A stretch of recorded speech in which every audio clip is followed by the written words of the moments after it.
This is by far the worst time in modern human history. But wait a minute, Wagner, you say. What about the Black Death in the 14th century? What about the Second World War and the First World War last century? Weren't these periods much worse than today? No, they were not.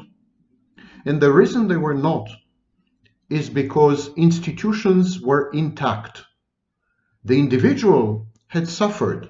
Families broke apart. People died. But there was always someone and somewhere to turn to. There was a family. There was a community.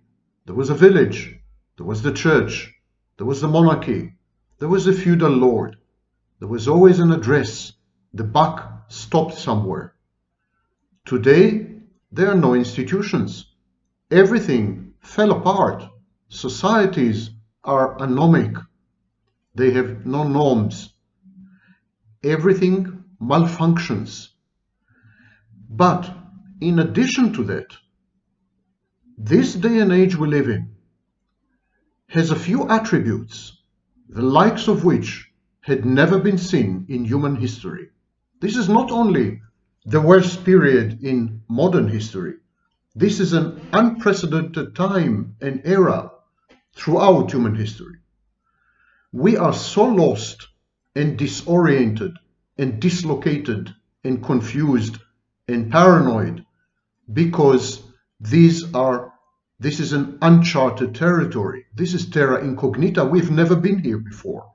We've never been here before with regards to each and every one of these trends, and we definitely have never been here before with a confluence of these cataclysmic tectonic trends. So individuals can be forgiven for falling apart. Mental illness is on the rise, skyrocketing. Only this year alone, 2021, the rate of depression, clinical major depression, had increased by 25%, single year. Pandemics, wars, aggression, murder, mayhem, crime, corruption, they've always been with us. They're part of human nature. They're an integral determinant and dimension of our identity. They're not going away. They're not going to go away. They're here forever. They're here to stay. But never before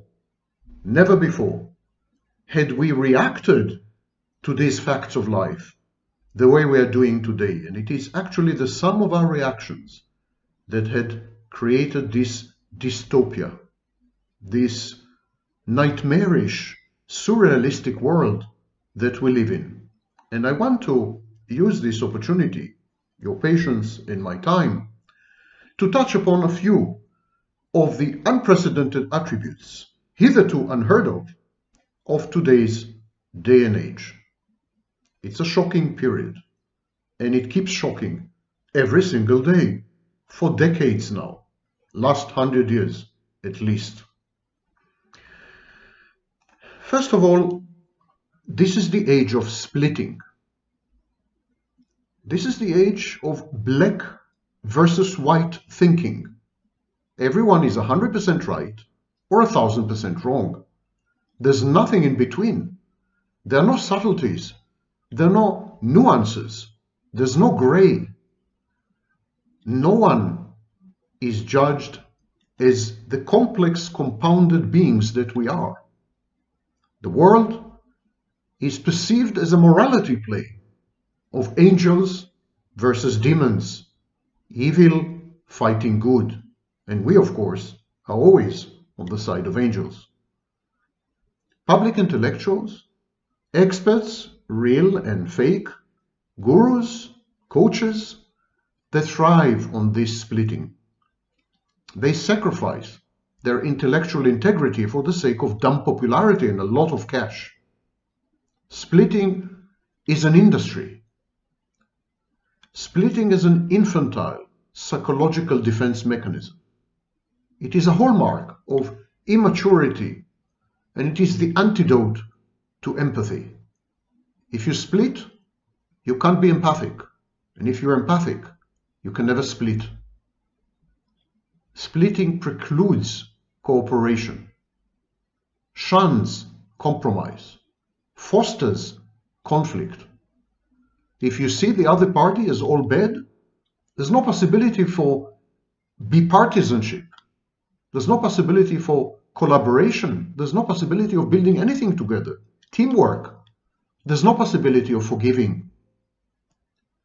And so this is the age of splitting, where we carry and bear grudges forever and ever because they are part of our confirmation bias.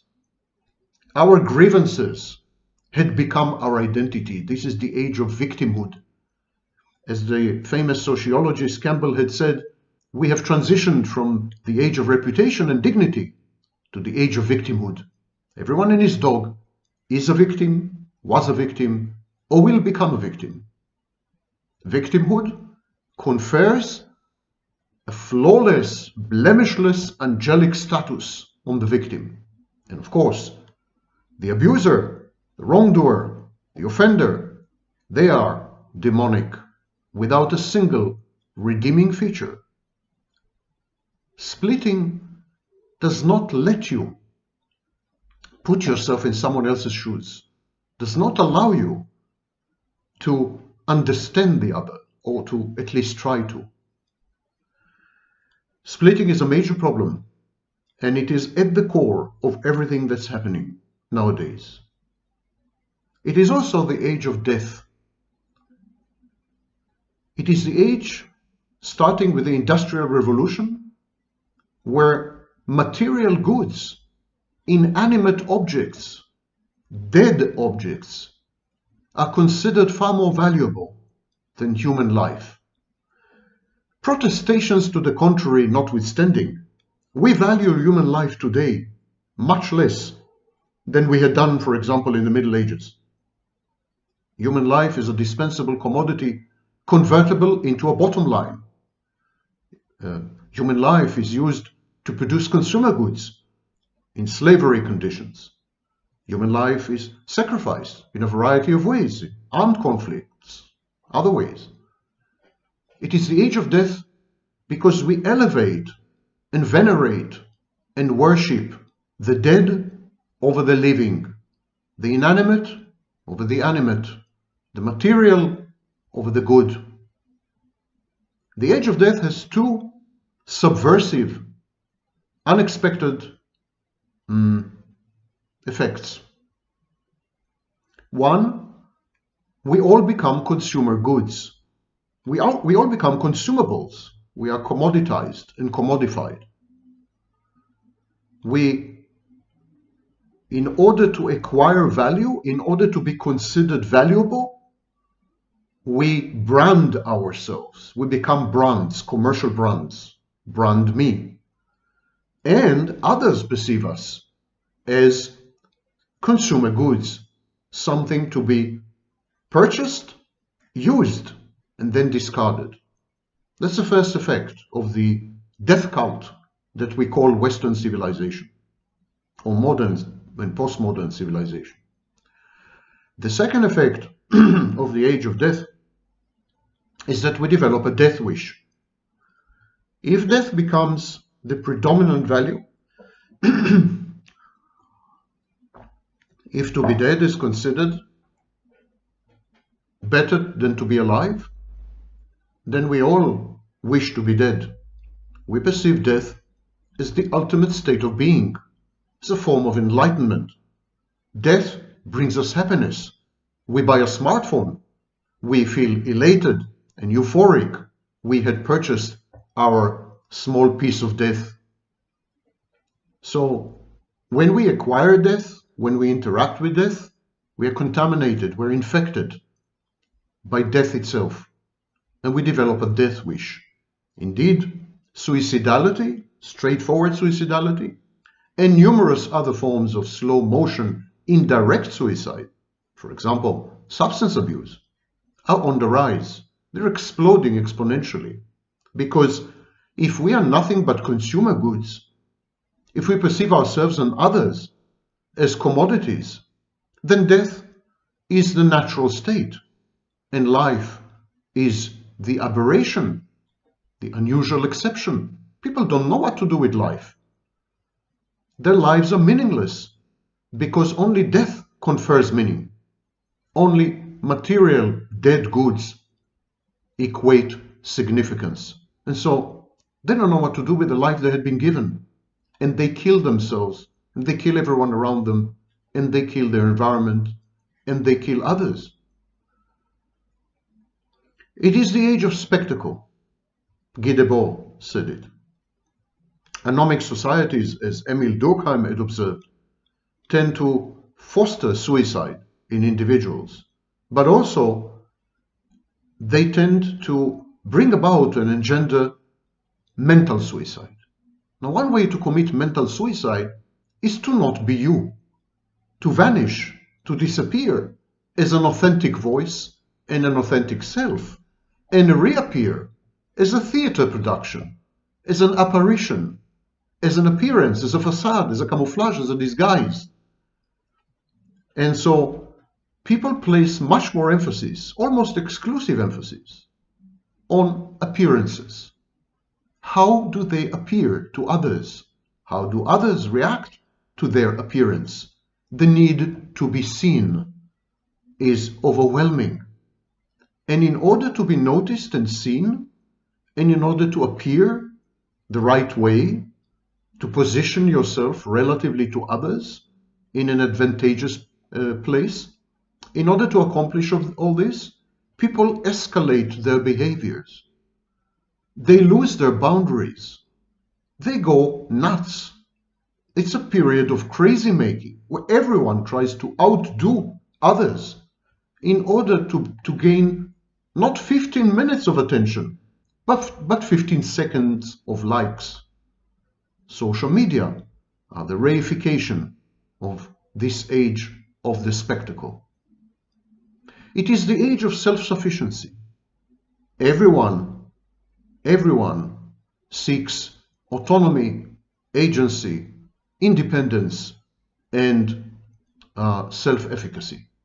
While in the past, until the very recent past, interdependence was hallowed and praised, and relationships implied relatedness, implied interconnectivity, implied interdependence. These were the values of humanity throughout history until more or less 40 years ago. But now the overriding value is aloneness, atomization, separateness, self-sufficiency as a form of individuation. People seek to separate from other people, and by separating from them, become individuals. Individuality, therefore, one's sense of self and personality now depend crucially on antagonism. You are who you are in opposition to someone, in contrast to someone, as distinct from someone, separate from someone. And so we drift apart. We drift apart. Yes, we are self-sufficient. Technology affords us this self-containment. We can all become schizoid hermits, and shortly with the metaverse, we'll be able to have everything right at our doorstep and inside our apartments, sex included, virtual sex. The workplace, we don't need to go to work anymore. We can work from home. Entertainment, we don't need to go to a cinema. We have everything at home.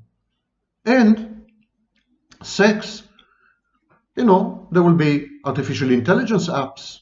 There will be holographic pornography. It will all be homebound. People will stop seeing each other.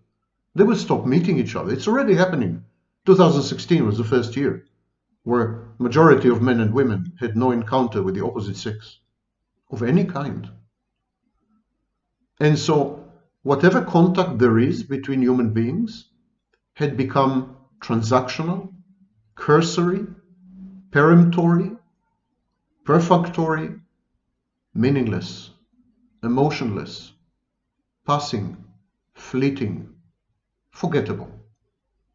When we start to forget each other, that's the end. And we're in the age of forgetting. Our biggest emotional investment is in forgetting, not in remembering. We try to forget traumas. We try to erase bad relationships.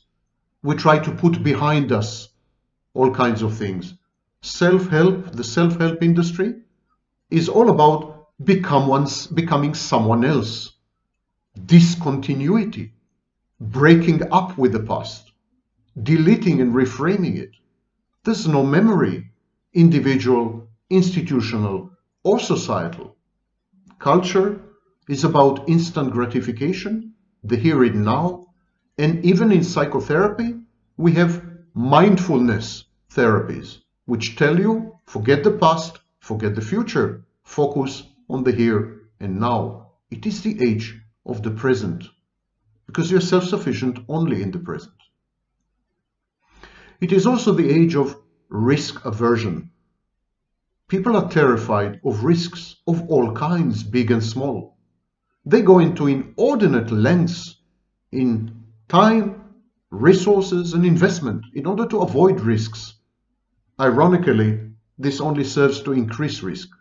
The only way to avoid risk is by working with other people, collaborating and cooperating towards a common goal, striving towards a common aim and purpose with a clear, unified, and shared agenda. In the age of splitting, risk rises exponentially. In the age of self-sufficiency, any small break in the supply chain, any downtime in the technology renders you vulnerable. So this extreme risk aversion actually has led to a society, to a civilization which is much more brittle and fragile than anything we had ever seen before. Witness what's happening around us. Have a look at how we responded to COVID-19. Ukraine. We are surrounded by ever-increasing risks, even as we try our best to avoid them. We believe that by avoiding risks, we're going to live longer, we're going to have better lives, and so on. It's narcissism. Each one of us is a god. Each one of us is of cosmic significance. And so we need to preserve our bodies and minds and our environment, neutralize and sterilize our environment so that it's risk-free. This risk aversion is an aversion to life itself. It's a rejection of life, because life is risk. Growth is loss. Development is pain. Suffering is the engine of evolution and progress. It should be minimized to the best of our ability, but it should never be avoided altogether. Because to avoid it altogether is to inhabit cemeteries known as cities. Only in a cemetery there are no risks anymore. It is the age of magical thinking, confronted with a harsh reality which we cannot control, outside of our grasp, with zero influence, significance, or meaning, where we are nothing but ants or atoms or statistics. Confronted with this, we develop a belief in magic, magical thinking.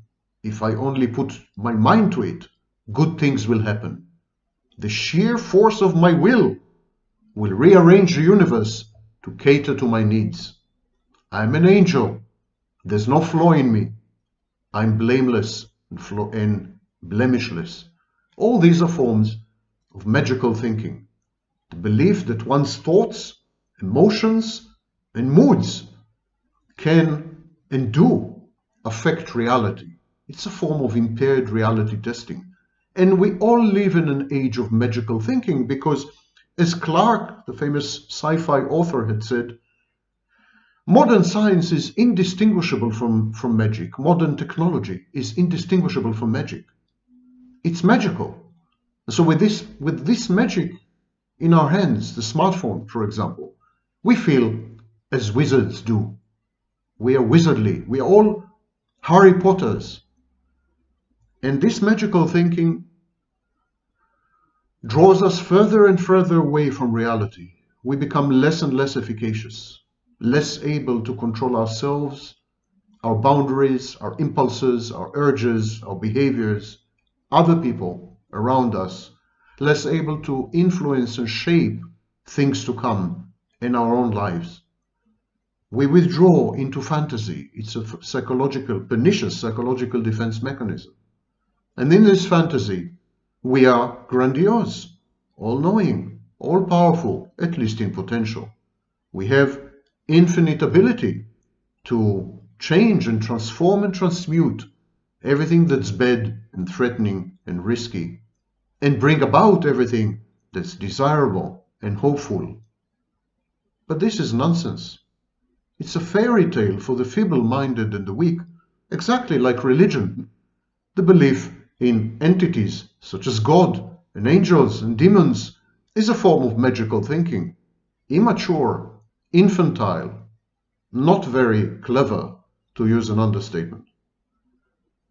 It is not an accident. It's not by coincidence that this is the age where belief in the occult, in conspiracy theories, in incredible nonsense, in religion is growing again. After an interlude of 250 years of enlightenment, we are drawn back to the darkest recesses of the Middle Ages, long before the Arab Enlightenment in the 9th and 10th centuries, a period where people were primitive and superstitious. We're all the way back there. Anything from astrology through homeopathy, through conspiracy theories, through counterfactual nationalism. These are all forms of magical thinking. It is the age of entitlement. People believe that they deserve things, and they deserve things not by virtue of any investment or commitment, not as an outcome of some effort or studies or hard work, not because of perspiration. Edison said that invention is 10% inspiration and 90% perspiration. No, this is the age of inspiration only. Magical thinking.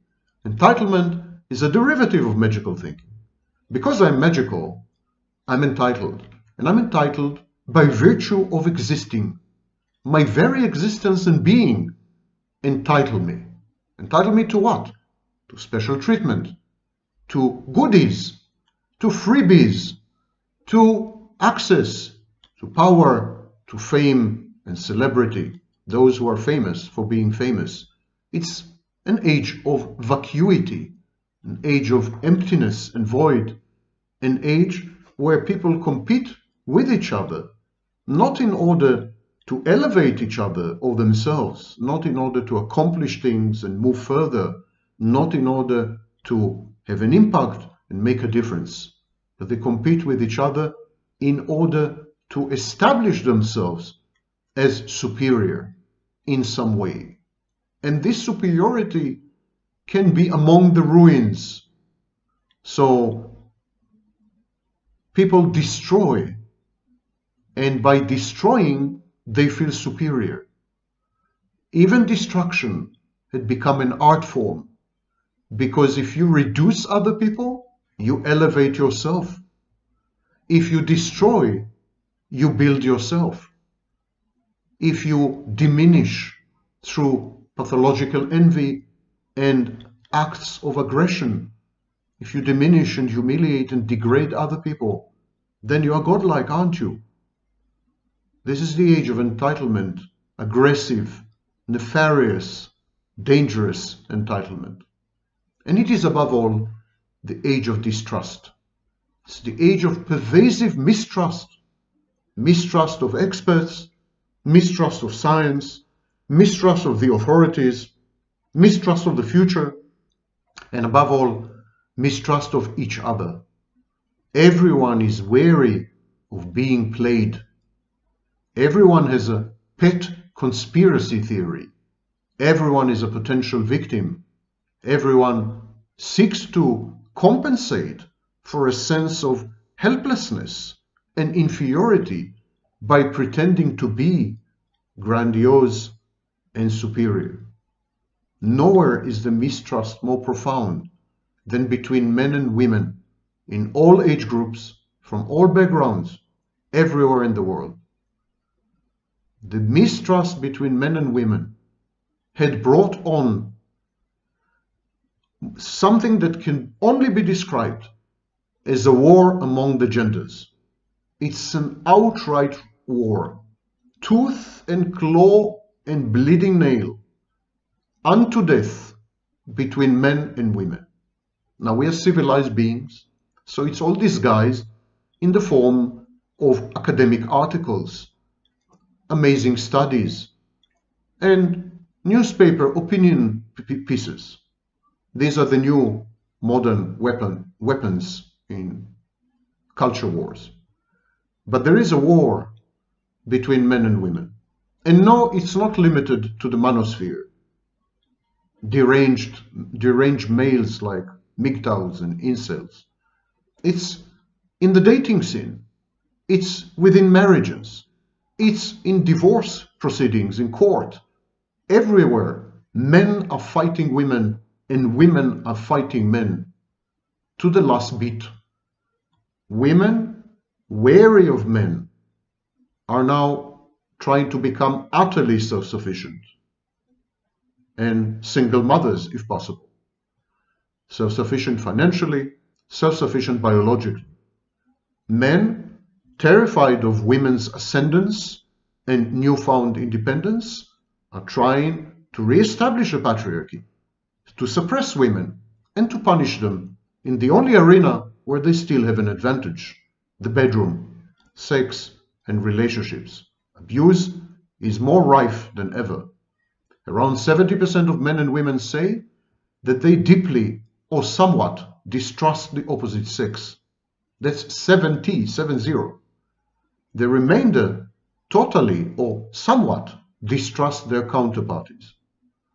Women complain that men are feminine, not committed or invested, weak, ineffectual, and craven. The vagaries of online dating serve to augment this inauspicious view of men. All they want is sex. Men describe women as sexually unboundaried, prone to cheating and drunkenness, and cunning. A whopping 16%, that's 16%, of people under age 25 cheat in their relationships every single year. Now that's 16% every year, cumulative. Within 6 years, all of them cheat. And that's compared to 2% per annum in the 1980s. 8 times, an 8-fold increase in infidelity. Cheating had become a default casual sex behavior and is now intimately coupled with excessive drinking.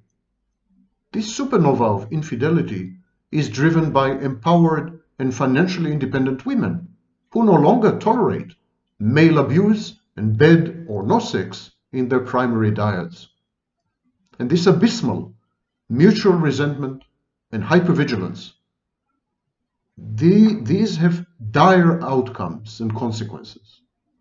About 1/3 of the people surveyed in the Pew Center studies, 1/3 are lifelong singles. Another 15% are between rapid-fire pseudo-relationship. Can you digest these numbers? Half the population, half the adult population in the United States are single for life. The marriage rate is at an all-time low, having declined by 50% since 1990. Birth rates in industrial countries have plummeted. The populations in many nations are aging and declining at dizzying speeds. Since 2016, aloneness is the new normal for the majority of men and women worldwide. So this is a case study of mistrust and distrust between two groups, men and women. But there is similar distrust between political parties. There's similar distrust between the academic world and the population. There's similar distrust between medical doctors and their patients. There's similar distrust between people and science. There's a total distrust of experts and intellectuals. Everyone is suspect. Everyone has ulterior motives. Everyone is on the pay and is a shill. No one trusts anyone about anything anymore. Everyone conducts research, deep research, before going out for coffee with someone. It's a world where everyone has clinically paranoid ideation and persecutory delusions. It's never been this bad. Never, ever been this bad. In each and every one of the dimensions that I described, the mistrust, the entitlement, the magical thinking, the risk aversion, self-sufficiency, spectacle and appearance, the adoration of death, in each and every one of these aspects, splitting, we are in uncharted territory. We have never been here before. And I am terrified that the confluence of these unprecedented trends is too much for us to bear as a species. We are a young species. We're 300,000 years old. The dinosaurs had survived for well over 140 million years, and they had occupied every ecosystem, same like us. But it seems that we humans are badly designed and badly programmed. There are critical flaws in our code, and these flaws are now manifesting like never before, amplified by the technologies that we had created. We are lemmings. We are marching off. The edge of a cliff is near, but we close our eyes and we drift into fantasy land, where everything is fine, everything is dandy, everything is passing, things are going to be okay. Pollyannish Disneyland. But remember, the time comes when the gates of Disneyland close and everyone is evicted exactly as we had been expelled from the Garden of Eden. And we had been expelled from the Garden of Eden to be cursed with suffering. There is a big suffering coming on. We need to get our act together. We need to get rid of our narcissistic, psychopathic frame of mind, which had now become dominant. Or else